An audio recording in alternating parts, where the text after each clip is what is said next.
Good morning and good afternoon, good evening, wherever you're calling from today. Welcome to our NYU Rethinking Work Series presentation. This is the last one in October, and I am delighted to welcome you here. I'm Anna Tavis, Chair of the Human Capital Management Department.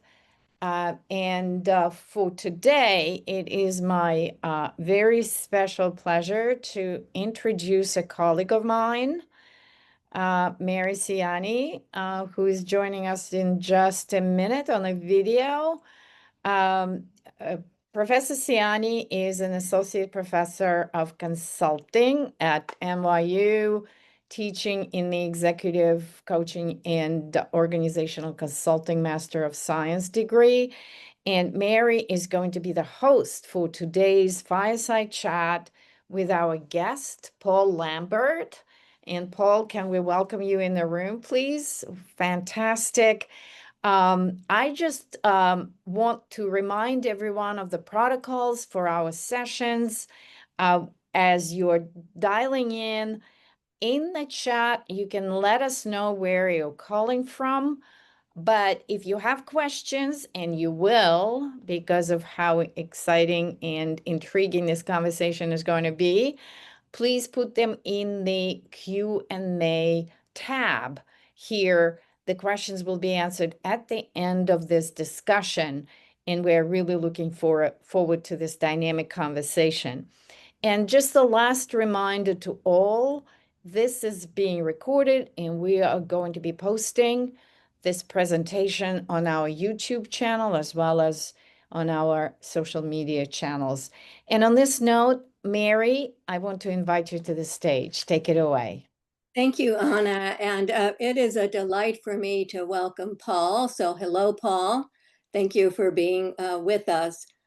Paul is the founder of Living Work Consulting and was prior to that a partner at Profit and Korn Ferry, where I had the pleasure of working with Paul.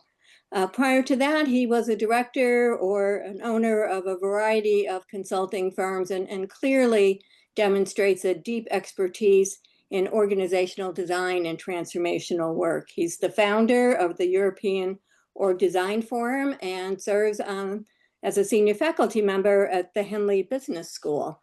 So he's an active consultant, he's an educator, a spouse, a parent, and still found time to write a book called Alive, Cultivating Living Organizations for Success in a Digital Age. And I was happy to see that it was published in the US just in time for me to use in my classes this fall. And I really think, Paul, that you wrote the book for me because it is just a perfect way of having students who want to understand what it's like to be a consultant and what organizations look like in the world today.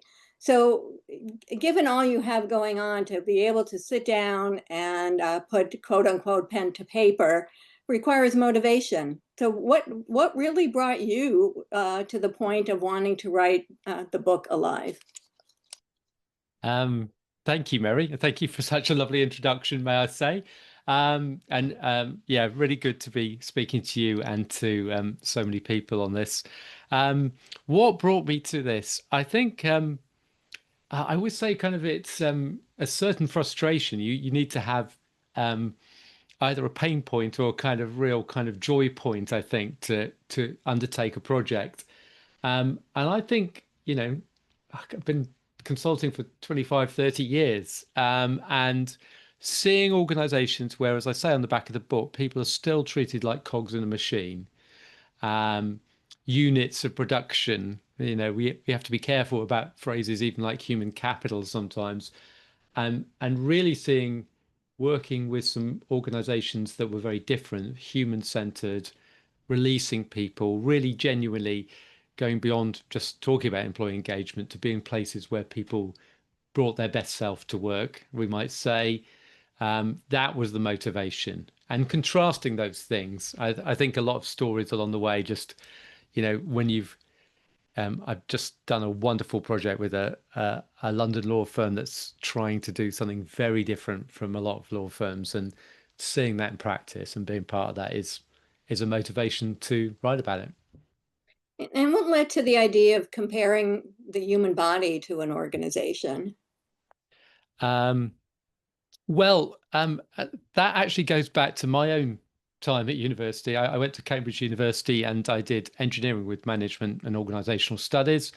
And in the third year, I was given one of the books we had to read was called Images of Organization by Gareth Morgan, which I recommend to anybody who's on this webinar. It's not a dead easy read, but it's got a great idea. The great concept at the core of it is to compare organizations. The first image he uses is an image of an organization as a machine. The second one is much like I've chosen here as a organism, a living organism. But he goes on to talk about everything from sort of a political system to I think he even talks about psychological or a psychic prison. It's like, are we, driven by certain neuroses even? But I thought the living organization was a very powerful metaphor. Sorry, I'll just say one other little thing, Mary. At the time, it was like quite an interesting place to be, Cambridge, because there's a place they call it Silicon Fen. It's not Silicon Valley. It's not quite that scale, but Microsoft did spend nearly $1 billion there doing the new technology parts. And there's lots of small startups there, and it became quite an interesting place for a lot of different startups, very kind of based on a lot of kind of high skill individuals. And we studied some of those organizations and we saw some of this at work. So you decided you were going to write this book. You were going to be using this metaphor, the kinds of things that you were thinking about, the kind of work that you were doing. So what was it like for the writing process for you? How did you structure that for yourself to get it done?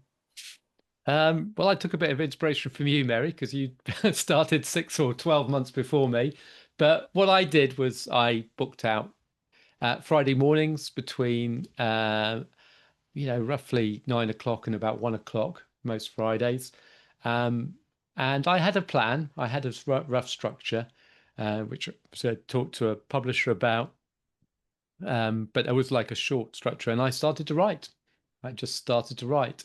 And yeah, the words came fairly easily, kind of usually starting with a story and then drawing out some of the kind of lessons, what I'd learned, what others might, maybe contrasting with a good with the bad, etc.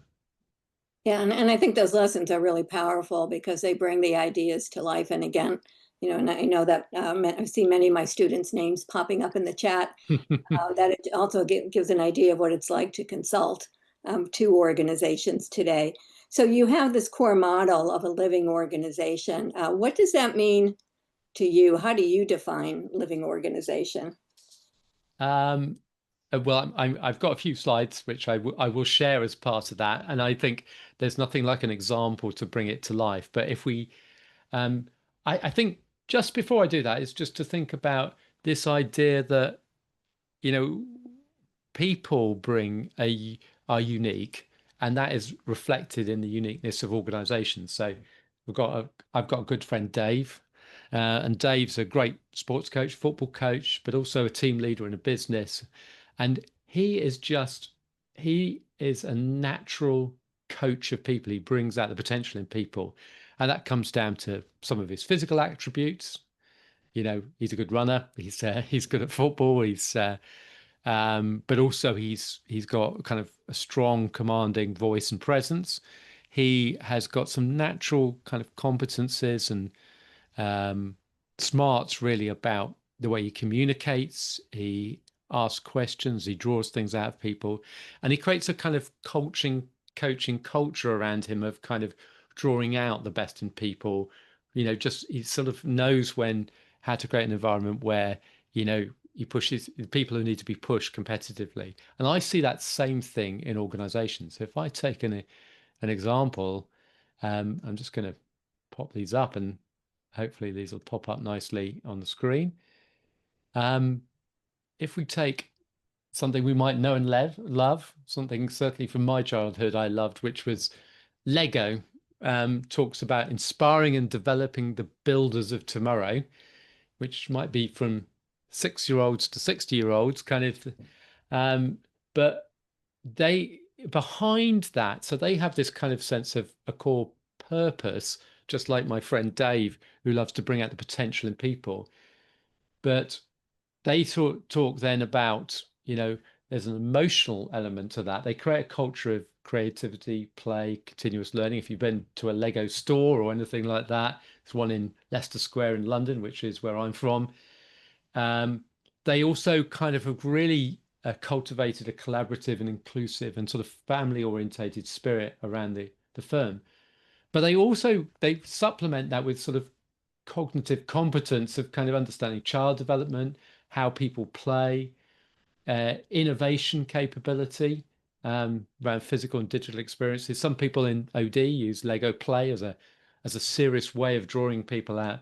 And those kind of structures within the organization of decentralized teams, they're allowed to take creative risks. There's a lot of collaboration between design, engineering, education, and they work hard at keeping that link to purpose. So this is the model that I introduce in the book, which reflects those things. You can see the parallels if you look. I talk about living organizations and people having this kind of, we have this core sense of purpose, which is unique to us, but we might share in some way with others. But then it's expressed in this sort of the cognitive, the physical, the emotion, the mind, body, and you might sort of, you might say soul. Kind of, those things are reflected in terms of at an individual level, but as we've seen with Lego, organizationally. So that's where I start, really. And so, Paul, can you drill down a little bit into these characteristics of a living organization? You've started to talk about two through your example of Lego. Can you give us a little bit more detail on that? So here I've kind of, obviously, I know some of the students have already got the book. You've probably seen these are fleshed out in different chapters in a lot more detail. But what I've got here is I've talked about, I had to look up my daughter's biology textbook, first of all, to see the kind of, what do we mean by life?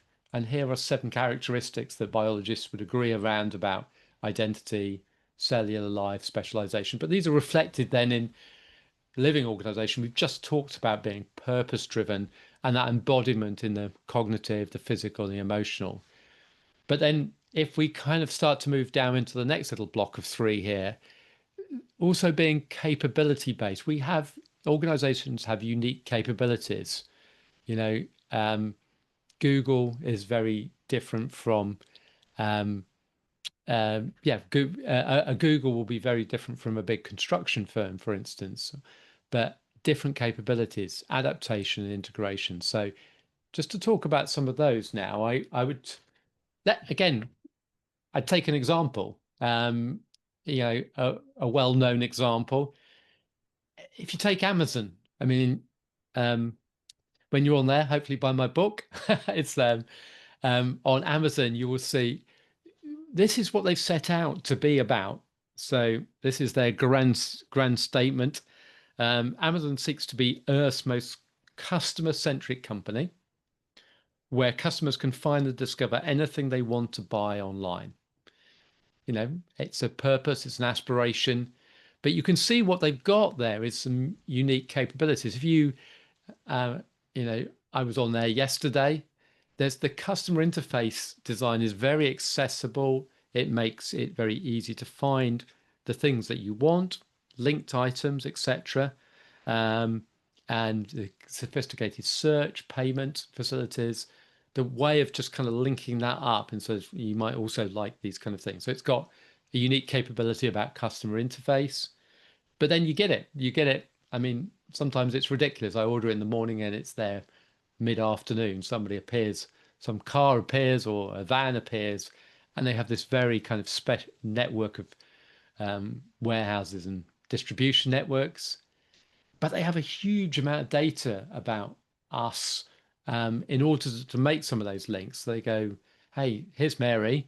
She's very interested in consulting, but she's also interested in um, some of the kind of trends in the world, and here's some books that might fit that.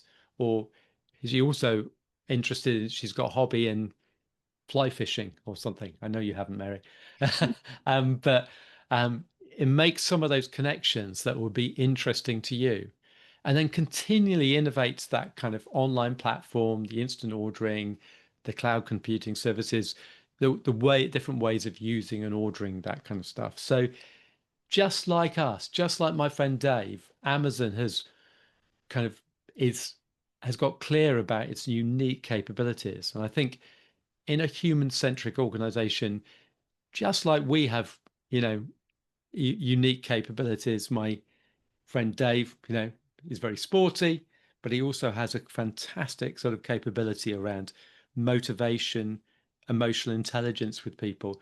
It's those kind of capabilities that come together to bring purpose to life. So that If I was just, on a capability set, I mean, one of the things that I found interesting is that it also helps consulting teams to think about the capabilities that you need for any individual project. So there was some real kind of application, not just from organizations, but to thinking about teams and capability sets. So I found that section really, really helpful in that regard. yes, yeah, and just to kind of almost reflect on your own organization or even yourself, it's kind of why do people come to you? Why do they come to your organization? And actually by synthesizing these things, you can get better and stronger and focus. Um, I might turn to, in that little block I talked about, if I just flick back a second, I talked about adaptation and integration, and I just find it fascinating, kind of, um, the degree to which how quickly we can sort of adapt, and even very very kind of simple things about how we take blood away from the surface of our body when we're cold, to protect our vital organs. Our body adapts, but it adapts over a longer term. Stay in the sun, you'll turn brown.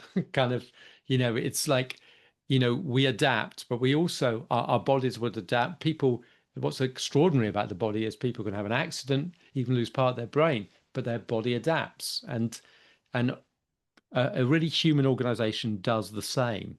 So there was a nice little quote from one of my favorite quotes from Jeff Bezos about adaptation and I think this is true of many of the kind of most innovative organizations, is to say our success at Amazon is a function of how many experiments we do per year, per month, per week, per day.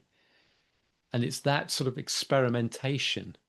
Somebody was telling me the other day that he'd also said that he thought Amazon might not last more than 30 years because he thinks the world adapts so fast. So we've got to keep adapting. Now, whether he's true or not, whether he's, and then we go last to those sort of three characteristics about integration and coordination. Now, I'm sure many people on this webinar have heard of some of the mechanisms, but they're talking about two pizza teams. The two pizza team, a small enough autonomous team that you can be fed by two pizzas. So there might be 8 people in the room or whatever. But that kind of, we experiment together. You get the same kind of vibe you might get on a sports team or a great team, a great consulting team, like you mentioned, Mary. Um, you know, allowing that sort of experimentation, just like the body allows an experimentation in it, and an adaptation at a local level. We have all these kind of integrative mechanisms. I think I mentioned 11 in the book, but you think about your skeletal system, you think about your cardiac system for blood around the body, the nervous system, the digestive system, all these kind of systems the body has to coordinate. And when I've worked in consultancies, just like you, Mary, it's like, we have communities of practice or special interest groups or customer engagement group, and all these different ways, and we work on different teams, maybe 2 or 3 at once. It allows that sort of human interaction, which is so vital to life. There's Yeah, I might mention one or two more. Sorry, Mary, if you feel free to interrupt me, but they have great little mechanisms for alignment as well. Some of the things I was reading about was teams using written narratives or working back type process. So this might be they write a press release about some, a great new product or a new feature. They start offering holidays or something to align thinking across the organization. So they work, it's sort of a form of light touch design thinking so that they work back from the customer. And if you look at that sort of reflects the way that organisms work. They respond to their environment. It gets cold, we respond. If it gets hot, we respond. It gets busy, we respond. It gets quiet, we respond. So they have these mechanisms for building that into the system. They have lots of data and infrastructure and lots of intelligence about what's going on, like many sort of real-time information. But they still remember that there still has to be that sort of integrating thread, I think, where you have clear responsibility. Sort of major initiatives always have a clear sponsor, a clear leadership, etc. So it's that mixture of allowing lots of activity, but also having a thread back, if you like, your central nervous system that kind of pulls it together. So I think I've seen that in a lot of organizations, and I just give Amazon as an example. So, Paul, what makes that so difficult? I had someone tell me that they had brought in a consultant recently to help them work across silos to kind of manage in the white space. And I said, I think we've been doing that for like the last 20, 25 years, helping fix organizations. So what makes it, we all know we need to do that, right? That the end result is often better when we integrate and coordinate across parts of this organization. But what have you seen as the roadblocks that stops us from doing it? I think and I'll talk about this in a second as well. I think as organizations get bigger, they get blind. So it's, I don't know people listening today what size organizations they work in, but think about an organization when there was, 10, 20 people in it, 100, 200, 1,000, 2,000, 10,000, 20,000. And so often what happens when you become big, you sort of lose sight of the whole. It's just, you can't, it's not human scale, I think we might call it. And therefore we lose sight of the customer because we're so far from the customer. So I think one of the examples I give, which some people might already know about, I think it's now the world's biggest white goods firm, is called Hire. And they've reorganized themselves as a series of micro enterprises, but they run GE appliances now and things like that. So huge number of, but they work as a series of sort of interlocking networks. They talk about a concept called zero distance to customer. So the idea is the way that even if I'm involved in, designing a new motor, I'm still linked to this network, which incentivizes me, gives me quite clear visibility back to the customer so that I am seeing and being driven by some of the impulses.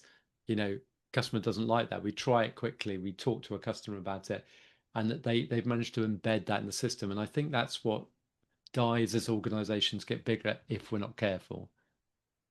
Yeah, and so part of that growth, your last two attributes really are about how do you sustain that, right? So the first kind of five are about what you need to look like, but then how do you keep that sustainability? So can you talk a bit more about those? And I know that you find these to be the most fun. So.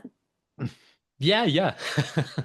Yeah, I think that's a good description. I think, again, I think I start the chapter at 6 about growth. Actually talking about my daughter and watching I have two daughters, one at university and one about to go to university, but just watching their different stages of growth. And so I believe and I see and I find a lot of resonance in the market about this idea of the growth stages of organizations. So for those of more academic inclination, there's a great article by Larry Greiner called Evolution and Revolution as Organizations Grow. He's probably one of the really good articles about the stages of growth of organizations and why they get stuck. There's particular crises points, and I'll talk about those in professional services in a second. So I think, yeah, to answer your question, Mary, immediately, it's like, I think that why do these silos occur? Why do we not get there? People get stuck, don't we? We know people who find it very difficult to leave home or move on from a job or kind of, retire or something like that. And I think organizations have the same kind of elements. And so we get to the sixth principle here, and seventh, I started to talk about a little bit about we're actually part of a network of relationships. We have family, in biological life, families reproduce, they get related to each other. We have kind of cousins and friends and the like. And organizations, if they're to stay living, need to sustain that kind of diversity, almost an ecology around them. So I can talk a little bit more about that. But did that answer your question, Mary, a little bit? It did. It did. Thank you. Yeah, And I could explore a little bit more about the growth thing, if that's kind of um, I maybe picking up on a recent example, if that's useful. yep, this is my favorite part. The growth. Okay. Well, before I say much more about this, I'll just set up an example. I've been consulting, as Mary indicated, I spend most of my life being a consultant and running living work consulting with a number of associates. And I talked about the concept I'm just about to talk about with at a forum with managing partners from legal firms, management consultancies, accountancies, advertising firms, etc. And people would, and I got this piece of work afterwards, actually, deliberately, because they just recognize themselves in this evolution. And we just recently finished a core part of it. But let me just talk you a little bit through and what this legal firm is now about 800 people. It's innovative. It's very different from some of the real sort of, I think in the UK, we refer to them as magic circle firms, the big firms that from the Clifford Chances and maybe even the Baker McKenzies and Freshfields, they've grown up with a very innovative culture. So they're offering, even when there was sort of 200 people, they've offered a lot of their legal services as subscription services. So you can get employment advice and support for employment tribunals as a mix of some legal advice, but you can also get it, access to their legal database, employment contract examples through an AI type of interface, plus, a certain amount of time supporting employee tribunals. So they've been very innovative, and no idea is a bad idea. That's, as Eve Rich, one of the partners, even says now, it's like, no idea is a bad idea. Let's have more of that. Let's do that. And they've grown very rapidly, and there's a real creativity about it. But they got to a point where there was like a couple of hundred people, and it was he didn't quite use these words, but a bit of a madhouse. I think it was like there were just so many ideas. It was like a child's playground kind of thing. And they recognized they'd moved to a sort of crisis point where that coordination was needed. So they put in a little bit more structure of clearly the managing partners, but also more solidity, I guess, around central functions. They knew they needed a good technology function, so they recruited someone from a big IT firm to kind of sort it out, a very good chief people officer. They already had a good finance director who moved up to be a chief finance officer to bring some of that direction and that where there was a lack of coordination. But inherent in this kind of journey, I think, is the idea, and the idea in Greiner's article as well, is each phase both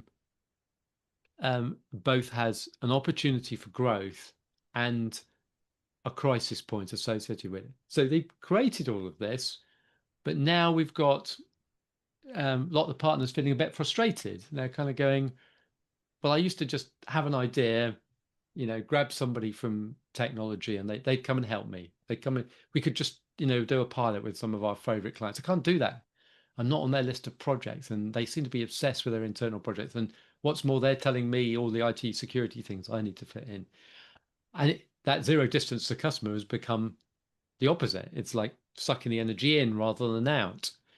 So what you often get at that point is a lack of autonomy, and so we've been helping them through that stage, and this is what really resonated with them, into being more distributed. They want a professional people function. They want a professional technology function, but they want that, say, the people who do IP law or, copyright, they do it with the music industry, really. They want some innovative products and, to help those people who are kind of, making new media, new content, etc., protect that. And they want some slightly different products there, or technology to support that. Well, we've started to embed some of that back in the front line, and a partnering, and for the bigger stuff, a sort of partnering arrangement to the center. So just like our bodies, there's a kind of delegation to the front line. One of the interesting things I discovered in writing the book was our skin thinks.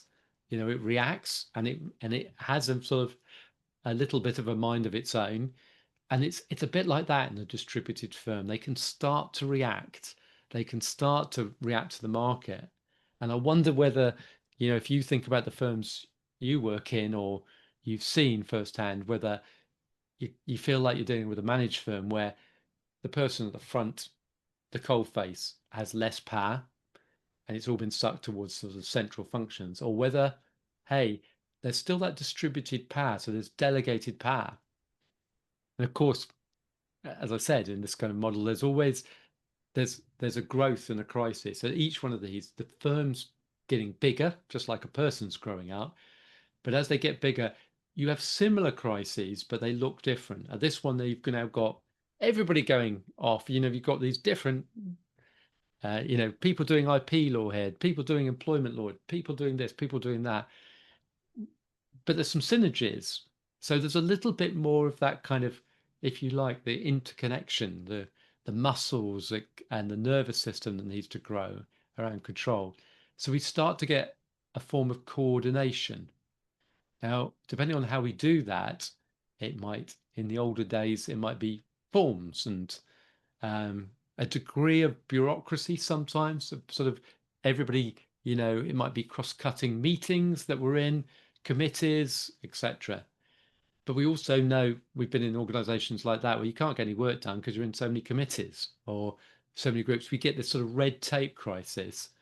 And you see again, we start to move towards another evolution of collaboration, more like the networks that I talked about. And we continue to innovate. So it's, I wouldn't say every organization perfectly just drops into one of these things, but you do see these characteristics as they get bigger. And I think what we've helped to do with this firm is them not to get stuck, just like a human being, not to kind of, it's like the moving out of home stage. They've kind of like, hey, we can be bigger and we can still be this exciting, innovative place that's lovely for humans to be in. But what we do need is we need to give some autonomy to the people at the front end whilst providing a little bit of connective tissue so they know where to go when they need more. So Well, I think, in your yeah. experience as a consultant, are there any early warning signs that a company is going to get stuck?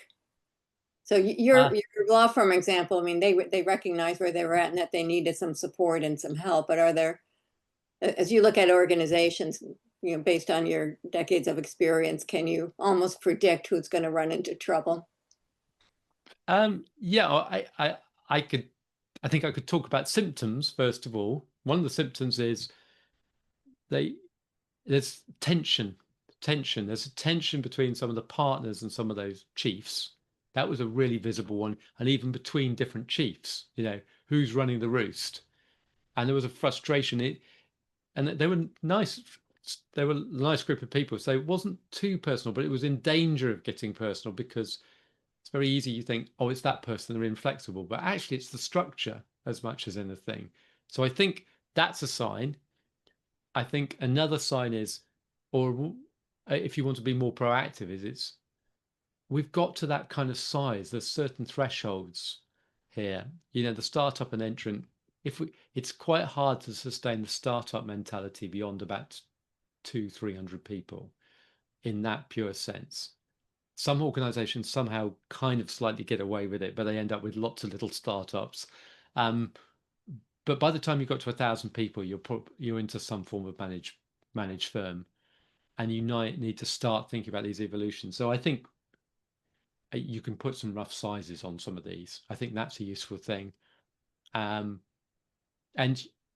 if people don't want to stay at your firm anymore, it's probably got stuck. It's like being with a boring person. It's like they're just, you know, it's sort of set in its ways. It's bureaucratic. It's like, you know, where's the excitement that we felt 5-10 years ago when we were just developing new things?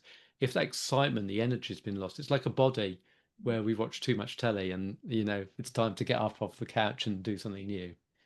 So one of our participants, when you're talking about they get stuck, wondered if calling these companies zombies, the kind of Walking Dead, in honor of Halloween, and I whether you like that. thought about that, because leadership kind of prevents them from moving on, or something kind of keeps them in that form. So. Yeah, well, I think it's great. I mean, I think it became a term in the market, didn't it? Zombie companies that had sort of been kept alive that weren't really profitable.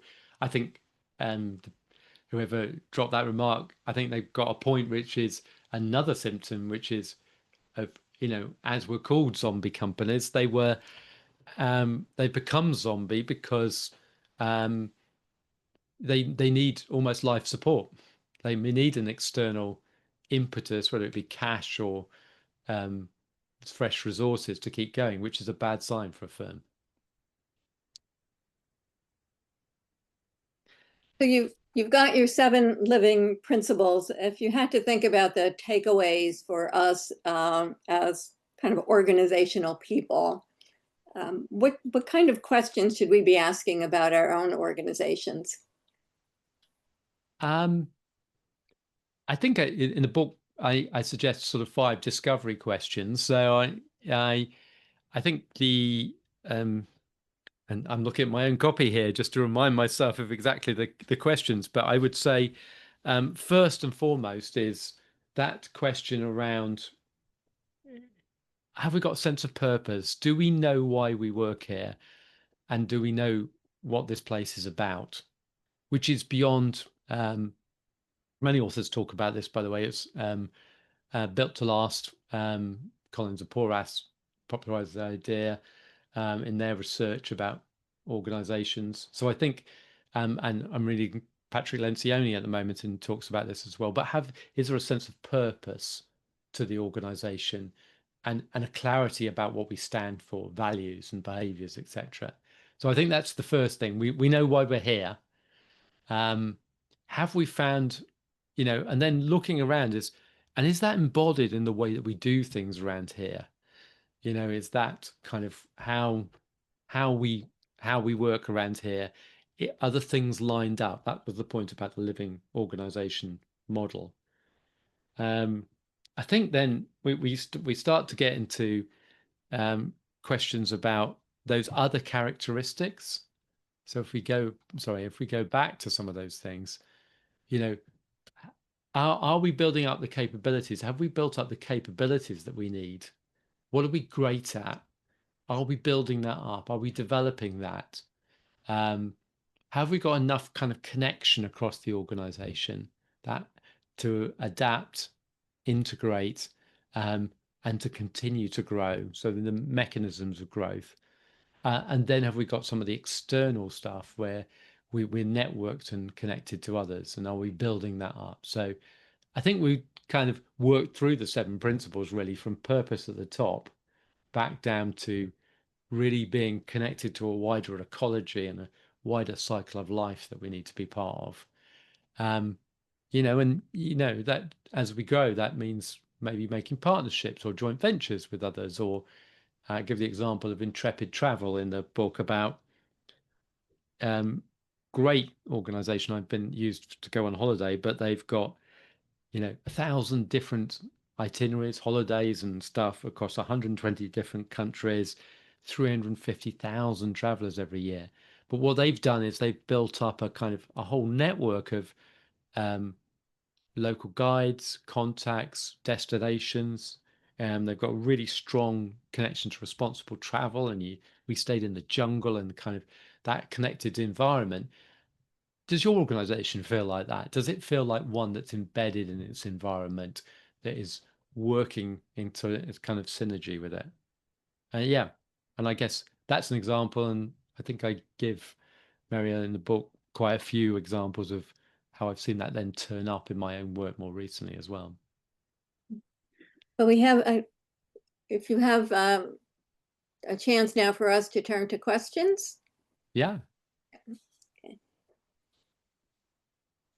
So maybe if we stop sharing and we'll get started with some of the questions. So one says, in a life, you write powerfully about perseverance and rediscovering purpose after hardship. So we have a fan of the book.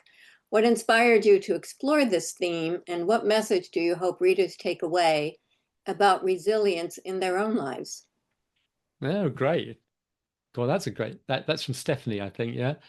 Um, so great question, Stephanie. I think, funnily enough, my wife and I were talking about this, about my daughter started a college course, and last year, a university course in fashion design, and discovered 8 weeks into it, really, she loved doing fashion, but she didn't want to be in fashion design. The industry didn't suit her and the course didn't suit her. So she found that quite hard to just admit, for that wasn't right for her. But we were supportive and sort of said, you need to be doing the right thing.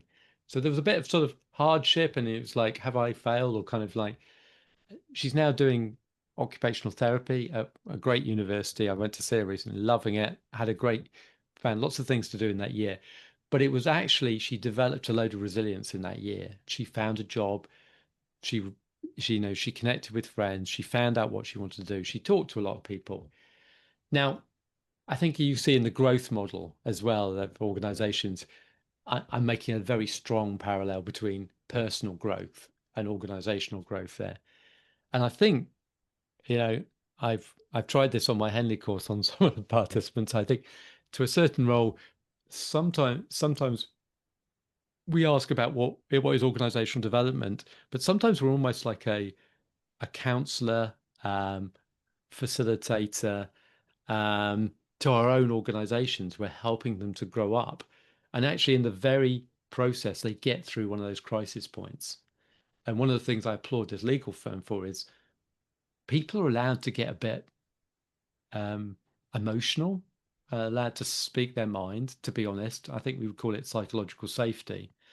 I think that's develops resilience, just like in a good home. You can let off a bit of steam without thinking your parents won't like you anymore. So I think there's a lot of lessons about perseverance and hardship and the support you need to get through it. And it sounds like as well that organizations have to be filled with folks that have that in order for them to thrive and grow as well. So we have, Yes. Ruckus wants to understand that when organizations achieve the collaboration growth phase, does it get impacted by certain people in the process? For example, extroverted professionals might benefit more from such environments. How are these instances taken care of in that stage? That's interesting. Yeah. So do certain stages suit certain people? Um, um, to be honest, that gives me pause for thought, Raka. I think it's a great question. You can see in the startup phase that there might be people who are slightly more attracted to those that like change, those that are happy with ambiguity, and people who like more structure might appear in some of the more subsequent phases. So I think there is a certain sense in which at certain phases you might get more of a certain type of person. But I do talk about, and I talk about it in healthy teams. I think it's a very strong argument, this, for true diversity and inclusion, because there's plenty of research on the fact that diversity and inclusion leads to more diverse viewpoints, a faster response to external stimuli and new ideas, etc. So I think I think that diversity is still just required. But as you say, in certain phases, a particular aspect of that diversity might be more important than others. In the startup phase, that toleration of ambiguity might attract certain types of people more than others.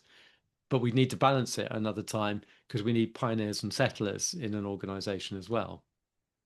Yeah, and it reminds me of some of the conversations I've had in class around different types of leadership mindsets that are required for different phases of an organization and growth. And that connects to the next question about, is there a balance between wanting to reinvigorate a stuck company as the leader has a startup mindset, yet the company size is too large to enact those startup initiatives? So what do you do when you have a disconnect between the leader's either interest or capabilities and what the organization really needs? Cool. These are good questions.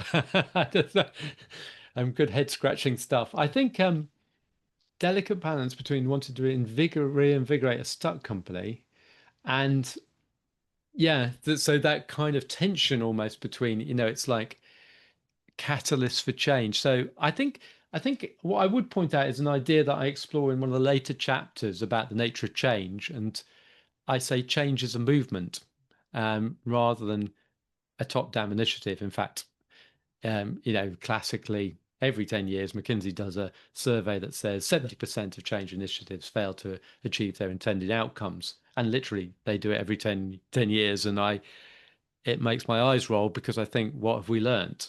And I think what we've learned is what does work. If you look at social movements, everything from sort of like a Me Too to a civil rights movement to TQM type of movement in business, or some of the lean movements, etc., and the agile movement, it's a movement. Somebody tries something somewhere. So I think that tension between a stuck company and the leader that has a startup mindset, I think the trick for that leader in that company, if they have been brought in to change it, is to do something somewhere and let it spread. So I'm not super close to it, but I remember when they were trying to change IBM. I worked at IBM during a bureaucratic time, and then there was the whole book about getting elephants to dance and everything. But a lot of that was about a mindset and some changes in leader groups, etc., and certain areas of the business first, and it started to spread across the organization. So I think it can be done, but you need to think, in a way, I better start small and spread, and demonstrate progress and do it in a part of the business so others can catch on.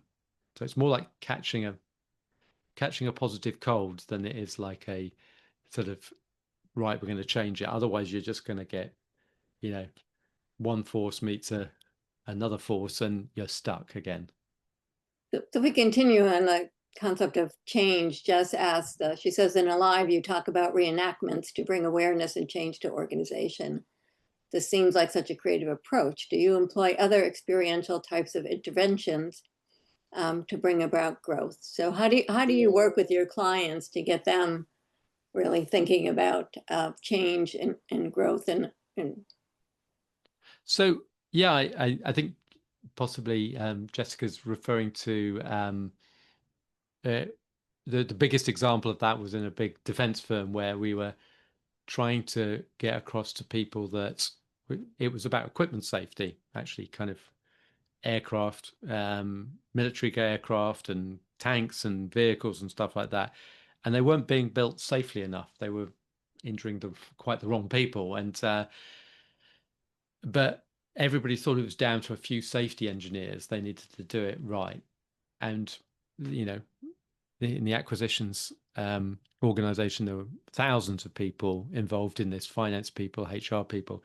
And what we did was reenact actual accidents, an aircraft falling out of the sky of Nimrod, a fire on a submarine, all caused by different elements of that. People hadn't paid for it. Finance function hadn't sanctioned the kind of money to pay for certain things to be added, and the lack of joined up thinking. And we did these performances. We got a specialist theatre company, 500 people at a time, to reenact these things, and then people could ask questions and suggest how it would have been done better. And they got it. The whole organization got it. In fact, they got it so much that they took it from this defense organization into the British Army, and it was called Spotlight and on Safety. And that was really powerful. Now, we got a great firm to help us to do that, who are very good at that. I think on a smaller scale, what we've tried to do is to not just an enactment, but get experiments, a bit like the Jeff Bezos thing. Let's try this out. Let's not just talk about it. Let's go and so we were doing some organizational development in the police force, and we started in one element of it. We just started, instead of doing it as a top-down approach, we started getting the groups to do it via an agile approach, daily stand-ups, etc. And the police got it. It's natural to their culture, and they brought about a lot of change in a whole section of the police. And so again, it was a bit like that. It's less of a reenactment and more of an enactment, I think, of let's try it. Let's more like an experiment, I think. But I think there's power in both approaches. So I think that that wraps up the questions that we have, and we're getting close to the end. So Paul, a question that I might pose is, after writing the book, which was not new, wasn't new thinking for you because you've been thinking about this for a while, and the way that you approach your consulting and the work and just who you are as a person. But after writing the book, are you consulting differently? Are you approaching your clients differently? How has writing the book, it will change people who read it and how they think about organizations, as someone put into the chat, but how has it changed you? Well, Mary, to borrow one of your C's from your book, it's given me a bit more courage, I think. I think it's something you have to live up to, isn't it? It's like you can't sort of talk about this and just you sometimes realize you're being a bit mechanistic in the way that you approach something. And I gave the London law firm example as that shift, the managed firm to do a distributed firm. I think the thing I'm proud of with that is, one, they got it and we got it together. And secondly, we kept it very human. So we've kind of we've done a lot of the stuff which was designing the structures, if you like, the body bit of it, and making sure they got the capabilities, they got some of the right capability. But culturally, we've talked to the people, we've been involved in the change more. So I've probably gone a little bit further in embedding it. We've had more emotional meetings, dare I say it, which is a good thing. Change is emotional, and we're going on the journey with them. And I've had people, starting with some of the reactions, a tiny bit hostile because they think, oh, it's going to involve change, coming round to your way of thinking or thinking it together. And we end up in a third space together. So I think it's changed the way I consult, and it's hopefully made it more human. I've talked about the defense firm example, but I think I'd, as a former engineer, kind of I'd probably less valued the cultural elements, or found them harder to define. Whereas I think now it's all of those elements, and if you don't get the mindsets and you don't get the behaviors, there's no point designing the structures. And I think lastly, an example that springs to mind is, which was stuff with a Japanese real estate firm. It's they had something good, but they were getting bigger and they didn't want to lose it. And we bottled, for want of a better word, they said, that's what the CEO said, or one of the MDs said, I want to bottle our purpose, values, and behaviors. I want to bottle it somehow. I want to bring it to life. And I think I've developed approaches to helping them to do that. And I tell there's a little bit of a sort of anonymized version of that in the book. Thank you. Thank you so much. So it's been a pleasure. It's always great to see you. And I just love the book. It's amazing just in terms of understanding organizations, but for any aspiring consultants, you also get to learn from one of the best, in my opinion. So thank you for being with us today. Anna, I'll turn it over to you. Thank you. Thank you so much. Thank you, Paul. Thank you, Mary. And I just want to finish by saying the topic of being alive is ever more important because we've got so much synthetic intelligence embedded in organizations today. So that should be the next chapter of how we're going to be dealing with how do we stay alive when, when organizations are changing so fast. But all I want to do is to invite everyone who stayed through this fascinating discussion to our next session on November 14th, where again, following the theme, we're going to be talking about the power of mattering with Zach Mercurio. Really interesting conversation about what actually matters, looking at the purpose and the purpose of our organizations in somewhat different way. And then we're going to bring in Ben Zweig from Revelio Labs to talk about job architecture, building a language for workforce intelligence. And that will conclude our 2025 series. But there's a lot more that's planned for 2026. So thank you very much, Mary. Really grateful to you for stepping in, and Paul, fascinating conversation. And everything will be posted if you want to go back and revisit some of those nuggets of wisdom that we've learned today. And we will see you really soon in a couple of weeks in November. Thank you. Bye-bye. Thank you.